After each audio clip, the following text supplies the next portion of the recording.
If you're like me, you are currently quarantined right now with the new Animal Crossing game for the Nintendo Switch. And if you're also like me, you're playing the game more than you're sleeping. Besides schoolwork and content creation, Animal Crossing has absolutely taken up most of my time these days, and I'm very eager to keep developing my new island. However, Animal Crossing New Horizons has a bit of a slow start. You don't even have access to the entire island on the first day of the game.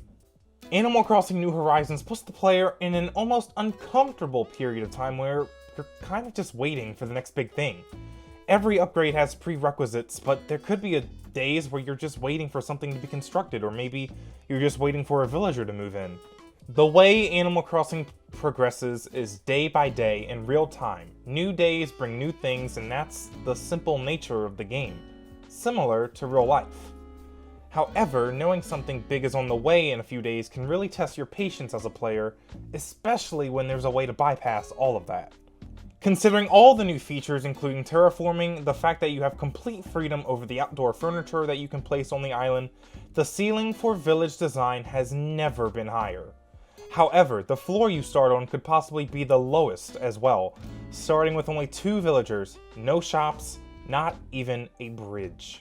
You literally start with nothing in New Horizons, but you know very well the amount of development your island can go through with enough time and hard work. But how much time are you willing to wait? Time traveling is a technique in every Animal Crossing game that involves changing the clock on the system to skip to the events of the next day.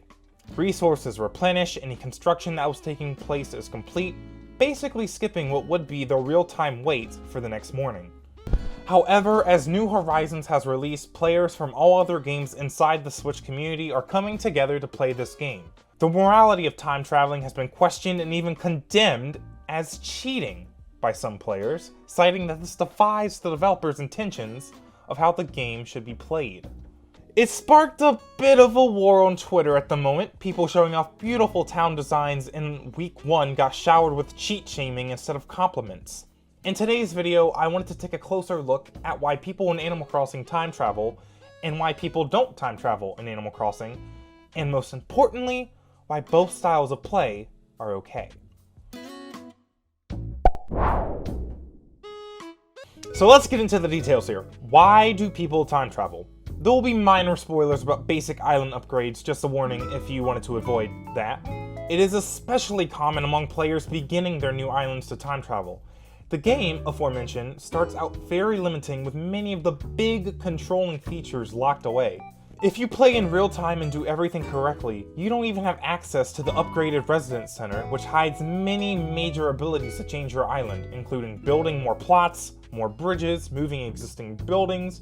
It really takes the amount of control to the next level. The first week isn't exactly an easy wait either. Besides building the museum and placing plots, the hard wait is waiting for the new villagers to show up before you can upgrade the residence center. Past that, it's easy to start chasing upgrades completely. A big desire for Animal Crossing players is the ability to decorate their towns. Time traveling allows the player to bust through the imposed limits and unlock all the tools they need to do everything they want with their island. The eagerness to design a paradise can make the wait for all of these amazing features hard to be patient for. Another reason people may time travel involves their own personal scheduling. Some people have busy lives and have less time to play during the day, using time traveling to go back to the daytime when all the shops are open. Some players might only have time to play games on the weekends, where they could maybe time travel through a few days that they missed during the week to keep up with the development of their town. While Animal Crossing does promote slow, chill activities like fishing, island tours, and Nook Miles farming, these activities can get repetitive depending on the player. And I think that's really the biggest takeaway for anyone watching this video. A lot of what makes people time travel or not really does just come down to how they prefer to spend their game time. What entertains and keeps us invested is different from player to player. So the next question is, why do people play in real time? Considering all of the benefits, why do people just decide to not time travel? Some people want to play the game how it's intended to be played. Some criticize this, saying that you shouldn't care about what the developers intend, and I agree, but this is more the player's intentions align with the developer's intentions. This reasoning involves the experience of Animal Crossing, and the one that is really highlighted in New Horizons.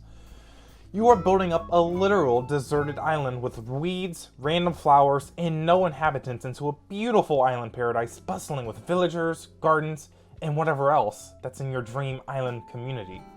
Animal Crossing is a life sim game, and it's packed with a lot of charm.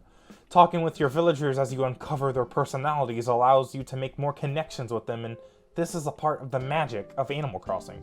Some players simply like the experience of this slow build-up and want to take in every moment, especially as we all play New Horizons for the first time. We can only play this for the first time once, and some of us want to make it last. This game is also notorious for being therapeutic and relaxing, and some people simply just want to stop and enjoy the beautiful island in front of them and take everything in. We've talked a lot in this video about time, but we haven't yet talked about the ways to use the time that you have in the game. While everyone is chasing the big island developments, there's always little things to not forget about as well. The Critterpedia is a Pokemon-like collectible feature in the game with a huge amount of fish and bugs to donate to the museum. Spending time to donate more to the museum might be a smart idea before getting too caught up in the major changes you want to make to your island. Spending time doing minor landscaping like organizing trees or decorating can give birth to new ideas that you wouldn't have thought of before. I decided to decorate my island with some outdoor furniture and it spawned new ideas that I can put into my island once I get all the tools. Coming up with design ideas for your island takes a lot of time, and I think having a few days to think about what I could do in the future isn't necessarily a bad thing. In fact, I think it's kind of helpful. Of course, there are 3 key components to New Horizons that every player has to use: spending and earning bells, earning and spending Nook Miles, and gathering and using resources for crafting. Saving up the bells, Nook Miles, and or resources can be done during downtime to make sure that you're well prepared for the new upgrades when they finally come. This could actually save you time later, as you'll be well stocked up for whatever you need to do next. So that is why real-time players and time travelers play the way they play, but there's still an essential question that we must kind of tackle here. Is time traveling cheating? I mean, no? Animal Crossing is a game without rules, so I'm not exactly sure how you're supposed to be breaking them in the first place. Even the recently patched duplicate glitch could be more considered cheating, but at the end of the day, competitive Animal Crossing isn't a thing.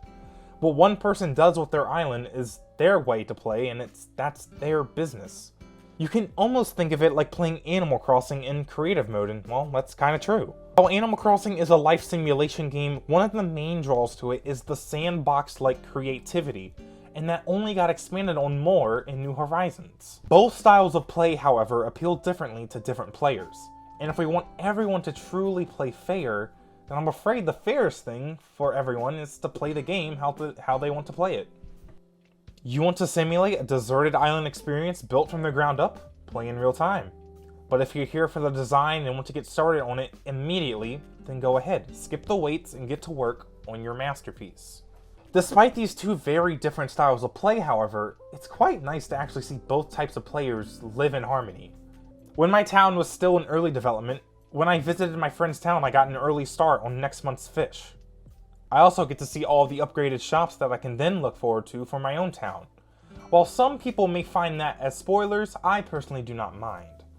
What I want everyone to take away here is that however you want to play the game, do it and do it proudly. Don't let someone bully you because you unlock terraforming in the first week. There's bigger things to worry about than a talking animal game. Because either way, real-timers and time travelers are both going to get the most of what they want from their islands soon enough. Time travelers also still have to put in the same amount of work as real-time players as well to get these beautiful towns. While time travelers may be skipping the wait for shop rotations, bridges, and other upgrades and access to tools, a decorated island in a good design takes a lot of time filled with thought, planning, and the gathering of resources. That is something that you can't skip even with time traveling. I don't think it's fair to respond to beautiful time travel towns with cheater. Animal Crossing is meant to be played in so many different ways, and if someone doesn't want to wait a few days to start working on their design, there's nothing wrong with that. You're probably wondering where my style of play fits into all of this. You could probably tell, but I'm currently in the real-time game and taking my game day by day. However, the impatience has been building, especially with the first week wait for Town Hall. It wasn't until I looked at both play styles till I figured out how I really want to play this game, and I hope this video helps everyone decide how they want to play Animal Crossing New Horizons, whether that is real-time or time traveling. Thank you all so much for the support. Subscribe for more Animal Crossing content. Until we meet again, stay safe, and I'll see you next time.